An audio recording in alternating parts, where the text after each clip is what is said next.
everyone, myself Ankita.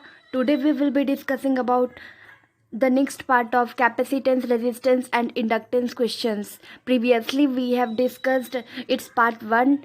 You have not watched that video, then you can check that video in description box.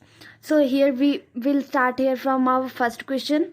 Our first question is, the voltage induced in an inductor is represented as we know that in inductor its formula is V equals to yield di upon dt. Yield di upon dt. Yield di upon dt. So here voltage induced is equal to yield di upon dt. So it is equal to the product of inductance and instantaneous current. So here we will check our option. Our first option is product of its inductance and current through it. The second is ratio of its inductance to current through it, ratio of current through it to its inductance, and last one is product of its inductance and rate of change of current through it. So our option will be D, because it is depending on inductance and the product of inductance and instantaneous current. So our answer will be D option. Now moving towards our second question. Our second question is, absolute permittivity of dielectric medium is represented as. It is simple that absolute permittivity of dielectric is represented by epsilon naught and into epsilon r. It's our correct answer. So our D option will be correct. Now moving towards our next question. Our next question is, magnetic flux as the unit of. It's a very simple question. Magnetic flux has the unit of Weber. So our C option will be our correct answer, Weber. Now moving towards the next question.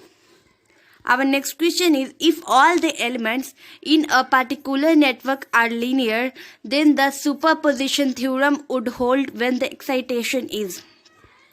We all know that when the network are linear, then superposition theorem holds for AC and DC both, either AC or DC. It can be applied for both, for AC quantities as well as DC quantities, alternating quantities, and as well as direct voltage or direct current quantities. So our option C will be our correct answer. Now moving towards our next question. Our next question is, in balanced bridge, if the positions of detector and source are interchanged, the bridge will still remain balanced. This can be explained from which theorem? We all know that in balanced bridge, or we can say it like R1 by R2 equals to R3 by R4. We have also discussed in Wheatstone bridge that R1 by R2 equals to R3 by R4 will happen in Wheatstone bridge. So it is also known as balanced bridge. So it is in which theorem we are going to also discuss. In reciprocity theorem, we can also say that the ratio of resistance are equal to the ratio of another resistance. So here our A option will be our correct answer, reciprocity theorem. Now moving towards our next question. Our next question is, if the power of a star connected system, then what will be power of an equivalent delta connected system? In description we can also see in that the power in both the connections in delta and star both, that is power for delta and star is root 3 VL into IL. So root 3 VL IL is equal to the power. So here is no changing that 3 into delta or delta star by 3. It is not changing. So here power will be remain same. So here option A will be our correct answer. Now moving towards our next question.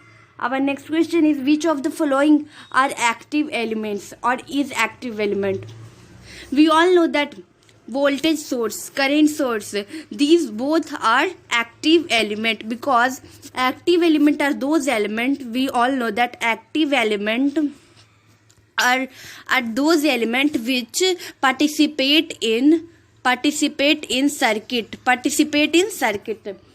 which participate or give a role in the circuit. So here voltage source and current source both participate in the circuit, electric circuit. So here both option will be our correct answer. Now moving towards our next question. Our next question is, which of the following are the passive elements? We all know that the elements which are passive elements means those elements or those substances. Passive elements means those elements which do not don't participate in circuit. These don't participate in electric circuit or in electric field. So these are called passive elements. So here resistor, bulb, these are the passive elements. Our C option will be our correct answer, both. Now moving towards our next question. Our next question is, power dissipation in ideal inductor is. We know that in resistor P equals to VI, or we can say for AC VI cos phi. But in inductor, ideal inductor and ideal capacitor, it becomes 0. P equals to 0. But when it is in resistor, then it will equals to P equals to VI cos phi or VI. So here in power dissipation in ideal capacitor or ideal inductor is equal to 0. Our C option will be correct answer. Now moving towards our next question. Our next question is, which of the following has no unit? We all know that permeability, moment of magnet, magnetic susceptibility and permittivity, these are given options. So here magnetic susceptibility has no units because it is the ratio. So here our D option will be correct answer. It has no units. So here a description is also given that XM, which is magnetic susceptibility, is the ratio of degree of magnetization to the magnetic field strength. So it's the ratio. So it has the no ratio. It will be have no ratio. It is dimensionless. So here our question ends.